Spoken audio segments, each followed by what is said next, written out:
হরিনাম চিন্তা করে ভয়াতুর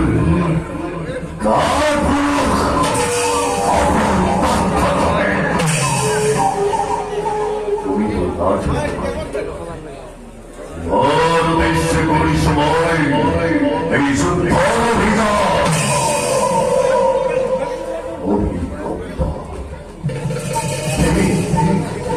এই অভিজ্ঞতা জীবন